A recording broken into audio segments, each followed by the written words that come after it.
Chapter 8 of the Legion of Lazarus by Edmond Hamilton. Recording by Peter Eastman. Chapter 8. Titan lay below them in the Saturn glow, under the fantastic glory of the rings. A bitter, repellent world of jagged peaks and glimmering plains of poison snow. The tiny life raft dropped toward it, skittering nervously as it hit the thin atmosphere. Hurst clung hard to the handholds, trying not to retch. He was not habituated to space anyway, and the skiff had been bad enough. Now, without any hull around him, and nothing but a curved shield in front of him, he felt like an ant on a flying leaf. "I don't like it either," Shearing said, "but it gives us a 50-50 chance of getting through unnoticed. Radar usually isn't looking for anything so small." "I understand all the reasons," Hurst said. "It's my stomach that's obtuse." He could make out the pattern of the refinery now, a million miles of vertigo below him. The Lazarite ship was somewhere up and out behind them, hiding in the rings. The trick had worked with Belliver out there in the belt, and they hoped now that it would work with Belliver's observers on Titan. There was no need for any fake explosions this time to give the impression of destruction. Secrecy was the watchword, all lights out and jet blasts muffled to a spark. Later, when Hurst and Shearing had accomplished their mission, the ship would drop down fast and take them off, with the Titanite, before any patrol craft would have time to arrive. They hoped. The buildings of the refinery were dark and cold, drifted out of shape by an accumulation of the thin, evil snow. The spiderweb of roads had faded from the plain, and the landing field was smooth and unmarked. Around its perimeter, the 6 stiff towers of the hoists stood up like lonely sentinels, hooded and cloaked. Hurst felt a sudden tightening of his throat, and this was a thing he had not expected. A refinery on Titan was hardly a thing to be sentimental about. But it was bound up so intimately with other things, with hopes for a future that was now far behind him, with plans for Elena and the kids that were now a cruel mockery, with friendly memories of Saul and Landers, now long dead, that he could not look at it unmoved. "Let's try again," said Shearing quietly. "If we could locate the Titanite definitely, it might make all the difference. We'll hardly have time to search all 6 of the bins." Glad of the distraction, Hurst tried. He linked his mind to Shearing's, and they probed with his double probe, one after the other, the 6 hoists and the bins beneath them, while the raft fell whistling down the air. It was the same as all the tries before. The bins had been empty for more than a decade, but the residual radiation was still hot enough to present a luminous haze to the eyes of the mind, fogging everything around it. "Wait a minute," Hurst said. "Let's use our wits. Look at the way those hoists are placed, in a wide crescent. Now, if I was MacDonald, coming in from the mountains with a load of Titanite, and I wanted not to be seen, which one would I pick?" "Either 1 or 6, said Shearing without hesitation. "They're the farthest away from the buildings." "But number 6 is at the west end of the crescent, and to reach it you would have to go clear across the landing field." He pointed mentally to number 1. "I'll bet on that one.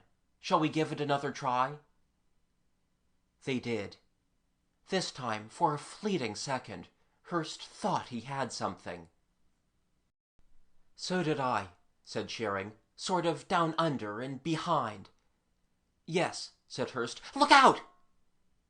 His involuntary cry was caused by the sudden collision of the life raft with a cloud. The vapor was very thick, and after the cruel clarity of space, it made Hurst feel that he was smothering. Shearing jockeyed the raft's meager controls, and in a minute or two they were below the cloud and spiraling down toward the landing field. It was snowing. "Good," said Shearing. "We'll hope it keeps up." They landed close to number 1 hoist and floundered rapidly through the shallow drifts, carrying some things. The hatch had been sealed with a plastic spray to prevent corrosion, and it took them several minutes to get it open. Inside the tower it was pitch black, but they did not need lights. Their other senses showed them the worn metal treads of the steps quite clearly. In the upper chamber, the indicator panels were dark and dead. Hurst shivered inside his suit. He had been here so many times before, so long ago. "Let's get busy," Shearing said. They pulled on the ray-proofs they had brought with them from the raft. Without power, the lift was useless, but the skeleton cage, stripped of all its tools, was not too heavy for 2 strong men to swing clear of the shaft top. They made sure it would stay clear, and then sent down a light, collapsible ladder. Hurst slid down first into the smooth, round, totally unlighted hole that had one segment of it open, paralleling the machinery of the hoist. "Take it carefully," Shearing said, and slid after him. Clumsy in vac suit and ray-proof, Hurst descended the ladder with agonizing slowness. Every impulse cried out for haste, but he knew if he hurried, he would wind up at the bottom of the shaft, as dead as MacDonald. The banging and knocking of their passage against the metal wall made a somber, hollow booming in that enclosed space, and it seemed to Hurst that the silent belts and cables of the hoist hummed a little in sympathy. It was probably only the blood humming in his own ears. "See anything yet?" "No." The vast, strange glowing of the bin grew brighter as they approached it. The hoist was still hot, and it glowed too, but nothing like the concentration in the bin. "Even with ray-proofs, we can't stay close to that too long." "I don't think we'll have to.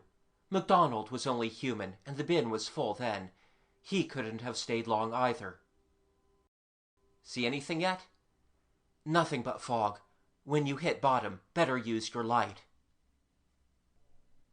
At long last, Hurst felt the bottom of the shaft under his boots. He stood aside from the ladder and switched on his belt lamp. In this case, the physical eyes were better than the mental, being insensitive to radiation. Instantly, the gears and cams of the feeder assembly sprang into sharp relief on the open side of the shaft. Shearing stumbled down off the ladder and switched on his own light. "Where was it we thought we saw something?" "Down under and behind." Hurst turned slowly around, questing. The shaft was unbroken except by the repair opening. He climbed through it with some difficulty, because nobody was supposed to climb through it, and the machinery was placed for easy access with extension tools from the lift. The bin itself was now directly opposite them, a big hopper cut deep in the solid rock and serving the feeder by simple gravity. The feeder pretty well filled its own rocky chamber. A place might have been found beside it for something not too big, but the first man who came down on the lift would have seen it whether he was looking for it or not. Shearing pointed.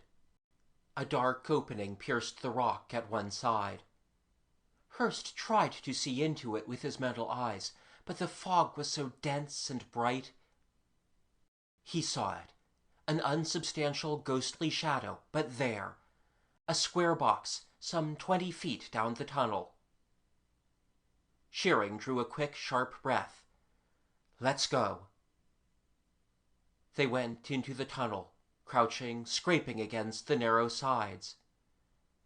"Look out for booby traps." "I don't see any, yet." The box sat in the middle of the tunnel. There was no way to get around it, no way to see over it without lying on its top and wriggling between it and the low roof. Hurst and Shearing shut their eyes. "I'm not sure, but I think I see a wire. Damn the fog, can't tell where it goes." Hurst took cutters from his belt and slithered cautiously over the box. His heart was hammering very hard, and his hand shook, so that he had great difficulty getting the cutters and the wire together. The wire was attached to the back of the box, very crudely and hastily attached, with a blob of plastic solder. It was not until he had pinched the wire with the sharp metal cutter teeth that he realized the plastic was non-metallic and the wire bare. And then, of course, it was too late. There must have been a simple energizer somewhere up ahead, still charging itself from the ample radiation source. The cutters flew out of Hurst's hand in a shower of sparks, and in the darkness of the tunnel ahead there was a sudden wild flare of light and an explosion of dust. A shockwave, not too great, hammered past Hurst's helmet. Shearing yelled once, a protest broken short in mid-cry. Then they waited. The dust settled. The brief tremor of the rock was stilled. In the roof of the tunnel, where the blast had been, a broken dump trap hung open, but nothing poured out of it but a handful of black dust. Hurst began to laugh. He lay on his belly on top of the box of titanite and laughed. The tears ran out of his eyes and down his nose and dropped onto the inside of his helmet. Shearing hit him from behind. He hit him until he stopped laughing, and then Hurst shook his head and said, "Poor MacDonald." "Yeah, go ahead. You can cut the wire now." "Such a lovely booby trap.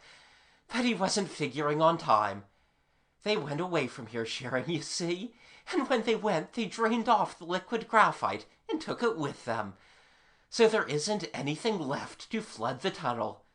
Pathetic, isn't it?" Shearing hit him again. "Cut the wire." He cut it. They scuffled backward down the tunnel, dragging the box. When they got back into the shaft where there was room to do it, they opened up the box. "Doesn't look like much, does it, for all the trouble it's made?" "No, it doesn't. But then gold doesn't look like much, or uranium, or a handful of little dry seeds." Shearing picked up a chunk of the rough, grayish ore. "You know what that is, Hurst? That's the stars." It was Hurst's turn to prod Shearing into quiet. The starship and the dream that went with it were still only an intellectual interest to him. They shared out the titanite into 2 webbing sacks. It made a light load for each, hardly noticeable when clipped to a belt ring at the back. Hurst felt suddenly very nervous. Perhaps it was reaction. Perhaps it was the memory of having been trapped in a similar hole on the Valhalla asteroid. Perhaps it was a mental premonition, obscured by the radioactive fog.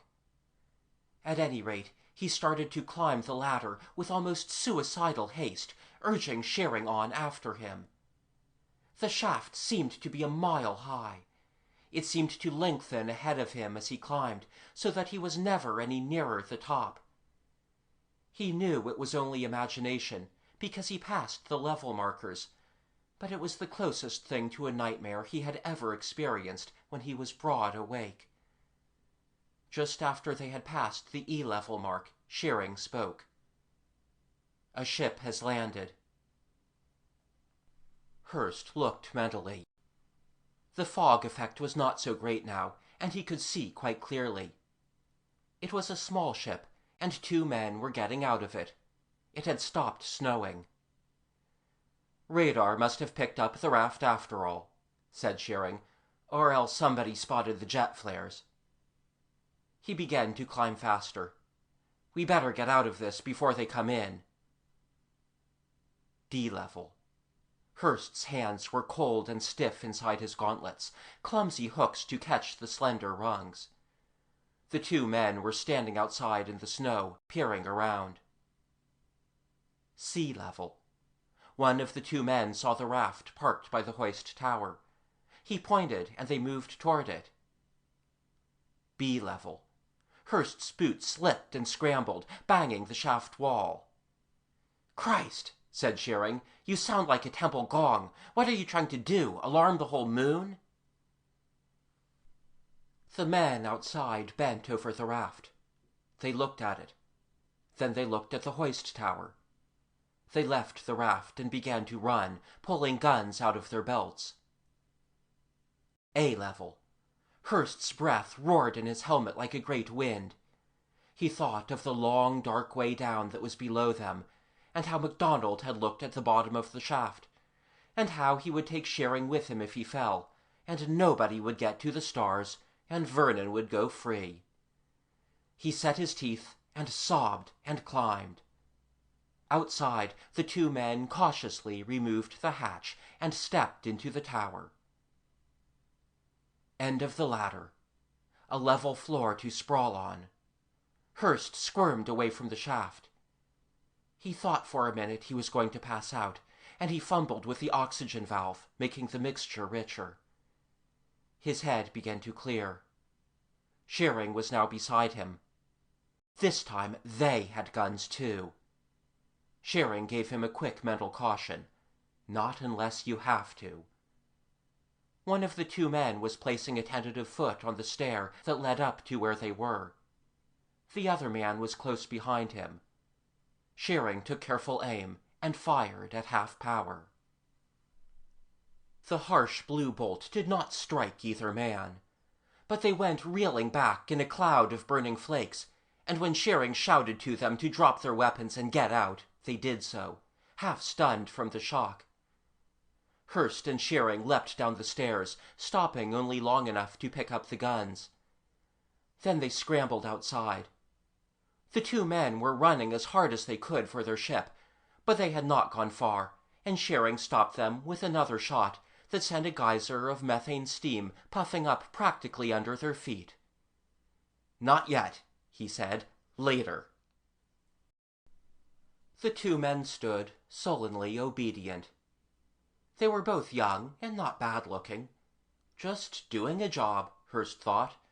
No real harm in them, just doing a job, like so many people who never stop to worry about what the job means. They both wore Belliver's ensign on their vac suits.